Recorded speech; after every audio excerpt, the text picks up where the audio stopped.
Hi, my name is Lulame and this is part 20 of the Master Key System.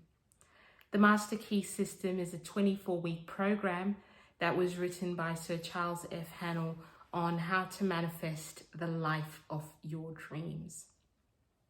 So over the last several weeks, we've been learning about how the universal energy or God is omnipresent and omniscient. So where does this leave evil, Satan, and hell? How does that all come into it? Well, God is spiritual and creative, and we are made in God's image. So we are also spiritual and creative. And this means that we have creative power. And when we use our creative power to benefit humanity, we call it good. And when we use our creative power in a destructive way, that is evil. And this is really the origin of good and evil. They are both the result of the thinking process.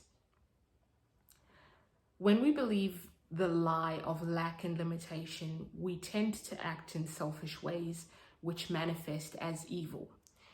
I think we've all heard the saying that the love of money is the root of all evil. But I've come to believe that fear is the root of all evil. The truth is, we all have the wealth, but unless we recognize it and use it, it doesn't have any value. The condition for spiritual power is use.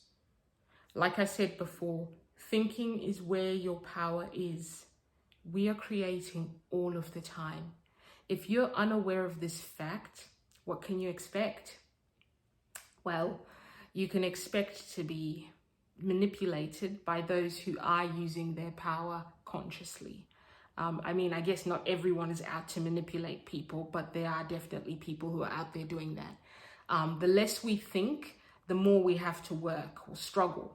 And I want to be clear that the term thinking that I'm talking about, it's got nothing to do with intelligence or IQ levels. It's about knowing the spiritual laws and understanding how the world works. So when you begin to accept the presence of God within you, you begin to feel your power. Okay, so thinking, that's where your power is. That's what I mean by you've got to think. This recognition plugs you in. You consciously connect with the invisible forces of the universe. When you do this, you can plan fearlessly and execute your plans with absolute confidence. This realization and connection comes in the silence.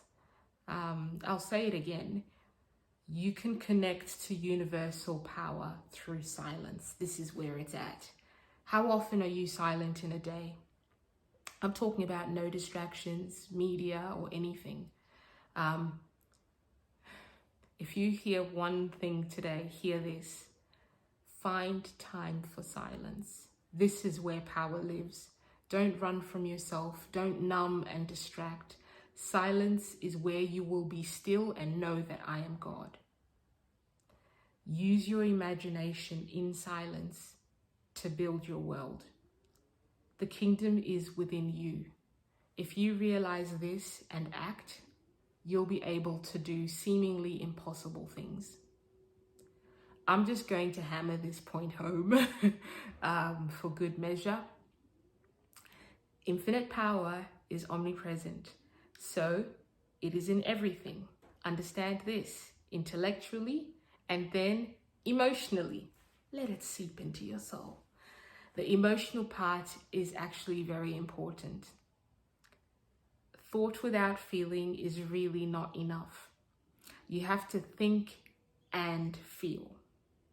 When you have a thought, you're sowing a seed, and your feelings water and nourish that seed.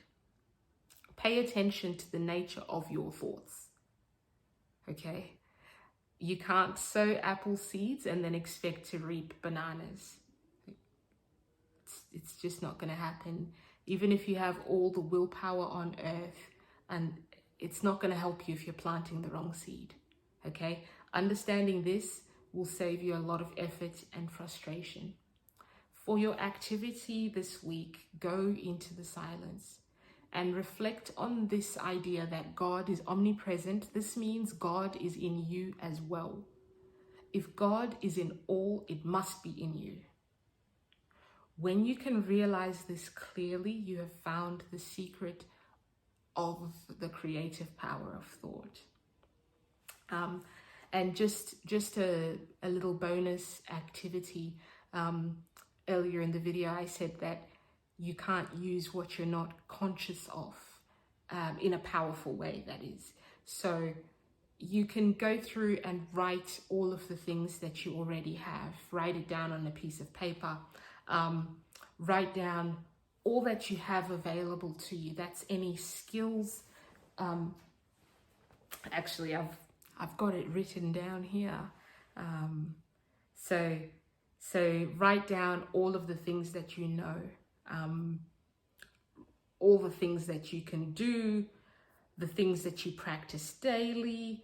List the things that you hear from people, the good things people tell you, the things that you physically have. Like you could write down, I have a computer, I have a mobile phone, I have electricity. Write down all of the things that you have. And then write down all of the people that you know. And you can also write down what they do or how you know them.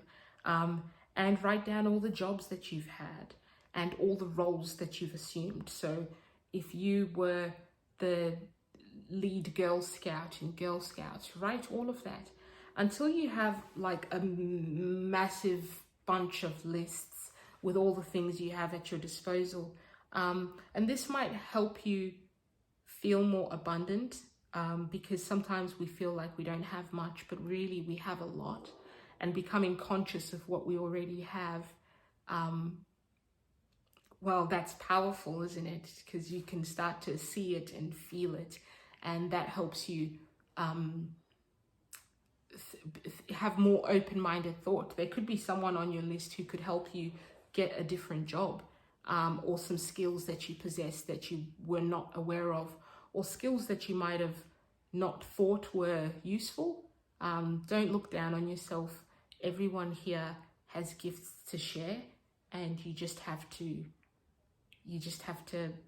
go inward, be silent, and the answers will begin to reveal themselves to you. I hope you have a good week, and look after yourself. Thanks for watching. Bye.